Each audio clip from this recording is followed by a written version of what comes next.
Cet ouvrage consacré à sainte Scolastique, patronne du Mans, relate la place importante que la sœur jumelle de saint Benoît a tenue dans le cœur et la vie des Manceaux.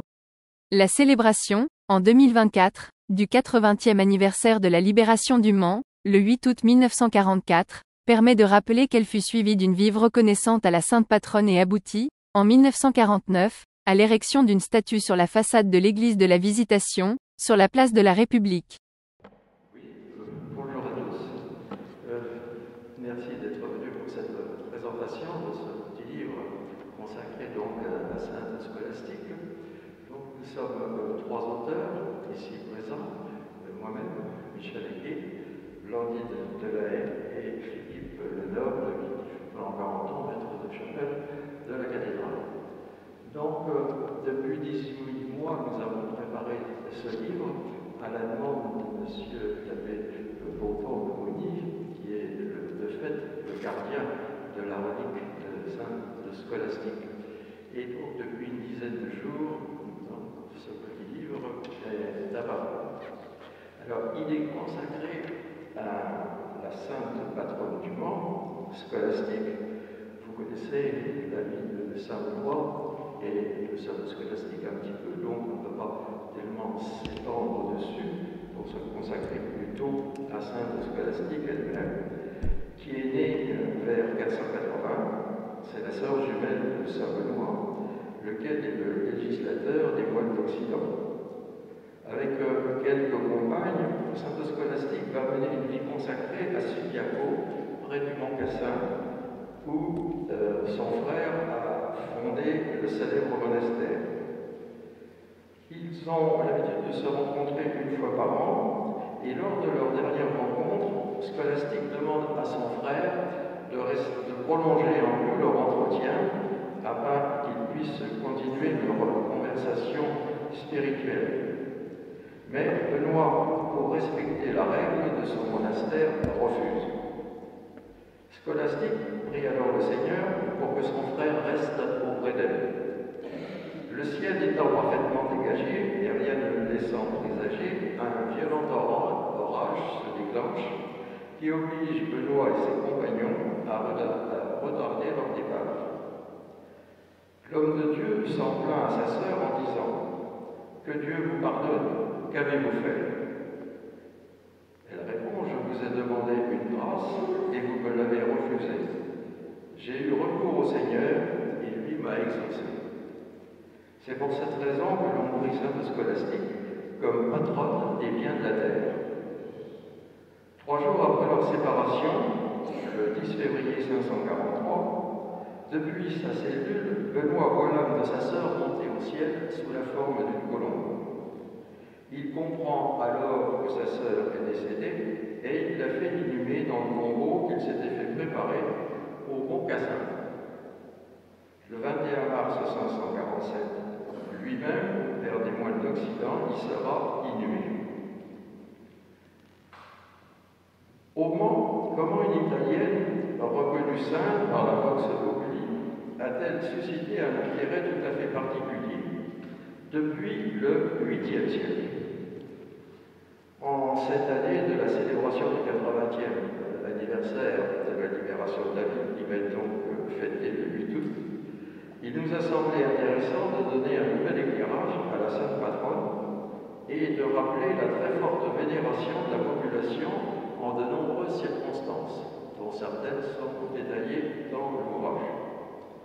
Et vous verrez donc que la vénération de sainte Scolastique ne date pas de la libération de la ville en 1944, mais que la référence à sainte Scolastique est ancrée dans la mémoire populaire depuis plus de 12 siècles. Au 7e siècle, la vision de l'évêque de l'époque Bérem d'envoyer chercher les reliques de sainte Scolastique au Mont Cassin va ouvrir la porte à une dévotion toute particulière. Pour accueillir et honorer les reliques, Bérem, l'évêque, place un monastère qu'il avait créé et dédié alors à Saint-Pierre. Il le place sous le vocable de sainte Scolastique.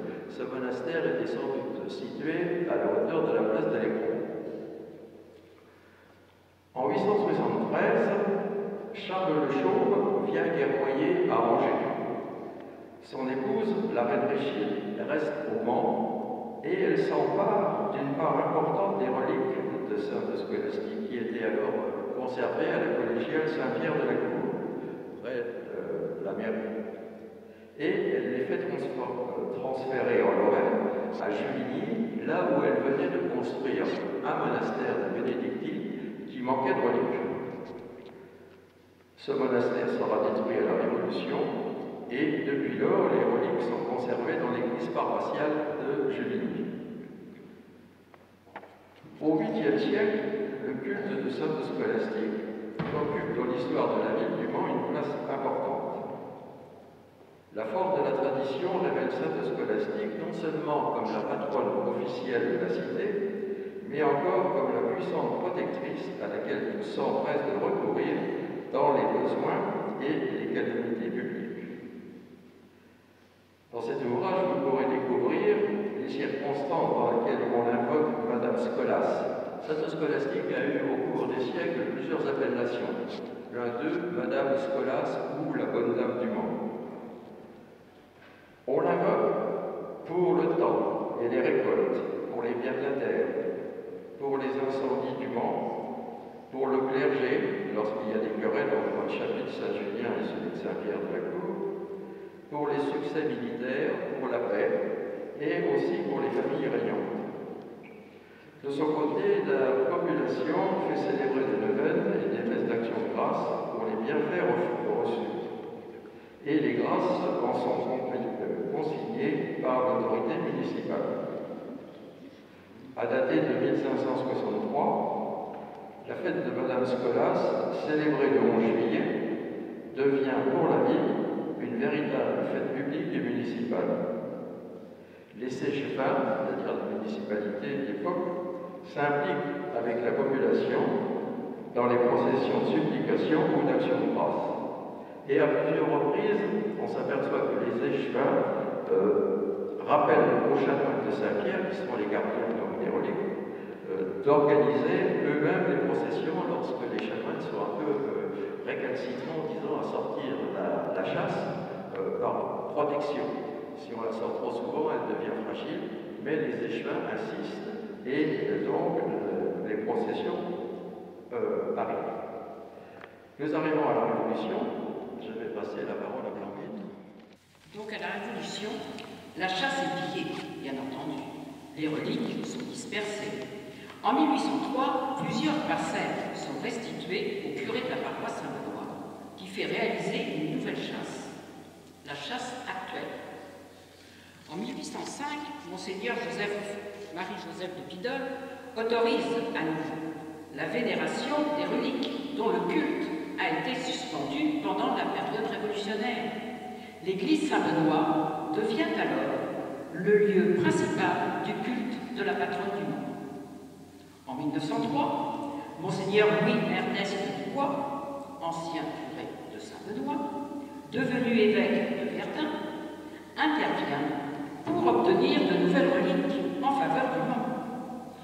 Répondant à sa demande, la paroisse de Juvigny offre alors, le 8 juillet 1906, la relique de l'humérus gauche de Sainte Scolastique au conseil de fabrique de Saint-Benoît au Mans. C'est la relique présentée actuellement en l'église Saint-Benoît. Pendant la guerre de 1940-1944, les Manceaux confient à Sainte Scolastique leurs angoisses et leurs espoirs face aux lourds dangers qui pèsent sur la ville. Ils ravivent leur foi en Sainte Scolastique et ils affluent individuellement ou en groupe aux prières publiques. C'est ainsi qu'avec le chanoine Alexis Breton, curé de Saint-Benoît, ils font le vœu, si la ville est protégée d'une destruction programmée par les troupes d'occupation, d'ériger à la salle municipale, en place publique, une statue commémorative. Le 5 août 1944, la ville est vouée à une destruction massive. Des ponts et plusieurs immeubles importants étant dynamités. Au moment du 8 août 1944, les Allemands abandonnent leur position. De courageux patriotes déminent le pont Gambetta, permettant l'avancer des Alliés vers Paris. À 17 h, le drapeau tricolore flotte au sommet de Savenois. Aussitôt, le chanoine breton constitue un comité du pont Gambetta, puis s'attache à faire connaître les sauveteurs. Une souscription spontanée manifeste la gratitude des Manceaux. Le dimanche 17 septembre 1944, une grande fête de reconnaissance est organisée à la mairie, puis sur le pont Gambetta, où une plaque commémorative est scellée sur le parapet en présence des autorités civiles et religieuses. Les forces françaises libres et les représentants de l'armée américaine sont acclamés sur leur passage. Puis, les autorités officielles et une foule nombreuse assistent devant l'église Saint-Benoît à une cérémonie d'action de grâce présidée par Monseigneur Grant. Reconnaissant dans la libération de la ville une protection due à Sainte Scolastique, de nombreux Monceaux demandent, avec le comité de soutien chargé de l'érection de la statue, la réalisation de leurs vœux et s'y engagent financièrement. L'érection d'une statue place de la République est votée par le Conseil municipal le 11 juillet 1949. L'inauguration a lieu le dimanche 16 octobre 1949. Une procession se forme alors à l'église Saint-Benoît, réunissant les responsables religieux et le clergé des 15 paroisses de la ville. La chasse est escortée par les adjoints et les membres du conseil municipal, par les sauveteurs du pont Gambetta, par les drapeaux blancs des organisations patriotiques et par de nombreux hommes de tous les groupes d'action catholique de la ville.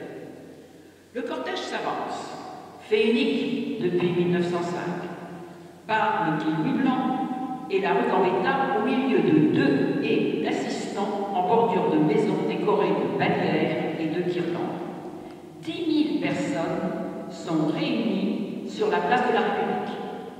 Après une allocution, Monseigneur Grant bénit la statue votive et préside le statut du Saint-Sacrement. Après le cantique à Sainte Scolastique, le chant populaire à Notre-Dame-du-Chêne rappelle que la Madone diocésaine fut aussi implorée durant les années douloureuses de l'occupation, ainsi qu'en témoigne l'ex-voto d'une chapelle dans la basilique de Notre-Dame-du-Chêne à Vion. C'est cette mosaïque que l'on a reproduit sur la couverture du livre. Alors c'est une représentation partielle. Hein. La représentation complète est à l'intérieur du volume. Grâce à Philippe Ledogue, vous pourrez découvrir que la référence à Sainte Scolastique est très importante dans la liturgie comme dans la musique. Une particularité mancelle est à souligner.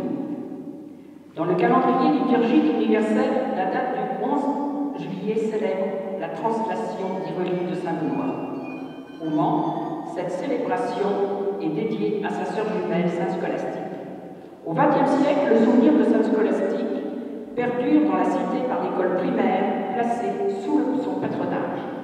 6 grandes rues, ouvertes en 1946, elle connaît un grand rayonnement dans le quartier jusqu'en 2009.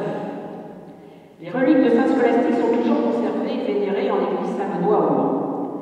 Après une période d'oubli, il appartient aux générations mancelles actuelles de redécouvrir sa sainte patronne et de la faire revivre en ces temps troublés. Alors je dois dire que quand on a fait la recension des registres, eh bien, on s'est aperçu qu'il y avait 14% des prénoms utilisés étaient scolastiques ou scolas. Donc vous voyez qu'à une certaine époque, au XVIIe siècle, eh bien, il y avait le prénom de Sainte Scolastique était porté. Philippe, je te passe la parole. Il y aura peut-être des petites redites, mais en ce qui concerne mon apport personnel pour ce livre sur la sœur de Benoît, eh bien, il s'agit d'abord de la lecture de l'unique et intéressant récit dont on a entendu parler du pape Grégoire le Grand. C'est la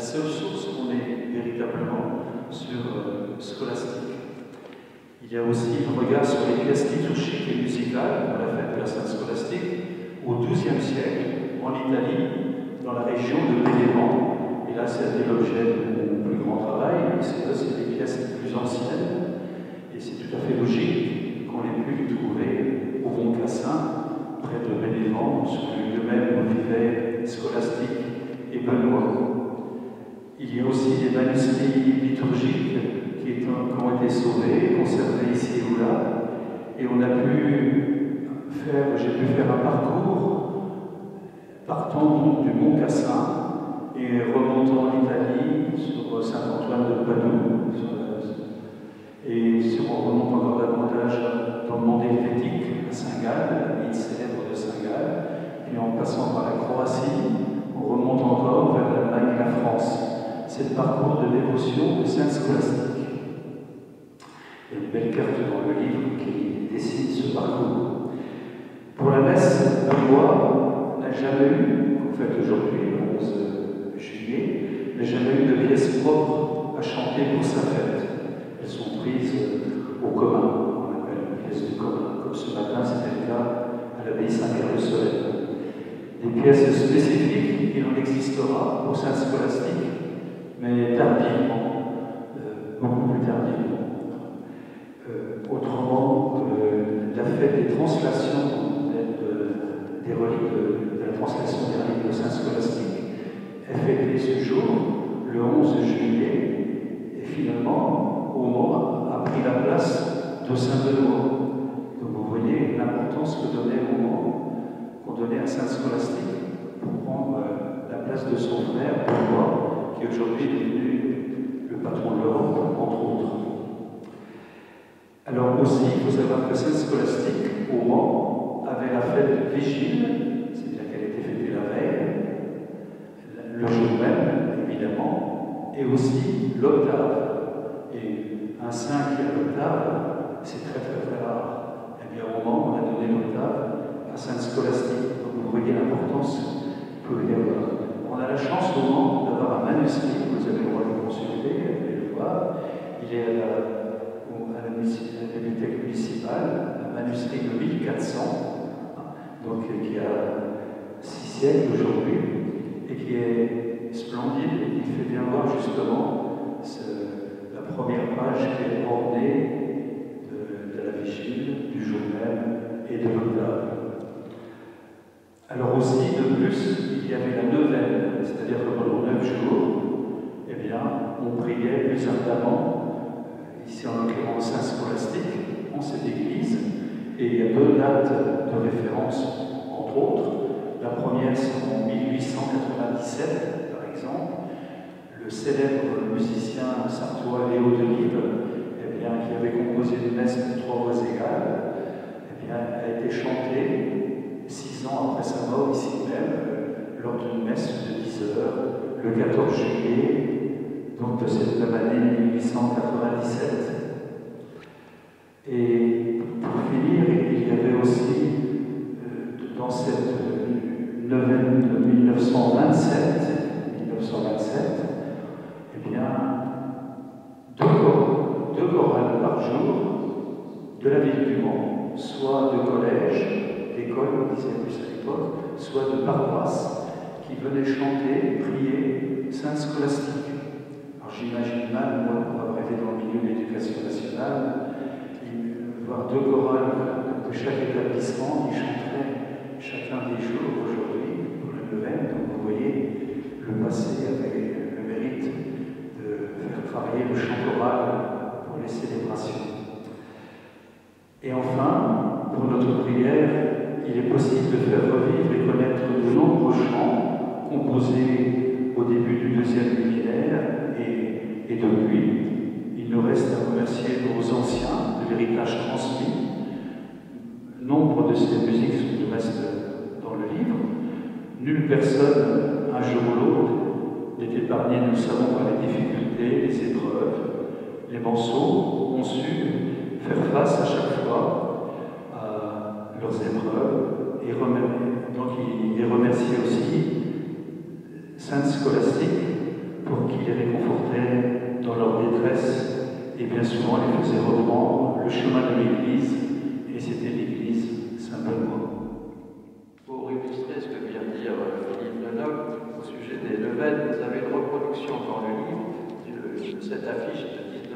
16 qu'il faut lire en prenant une loupe, parce que c'était une affiche qui était très grande, mais qui montre toute l'importance du programme jour par jour, où les cérémonies commençaient à 6 h le matin, et avec des communautés qui venaient de l'extérieur du Mans parfois. Vous avez des noms et vous avez des listes. Et samedi dernier, nous étions à Saint-Jean-d'Assé, dans une petite chapelle à Monthibault, qui est la seule chapelle dans la Sarthe consacrée à Saint Scolastique, et où tous les ans, près du 11 juillet, il y a une messe qui est célébrée.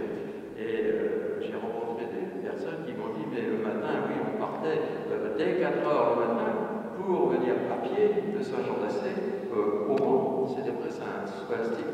Vous voyez donc toute l'importance que Saint Scolastique a occupée dans les siècles passés.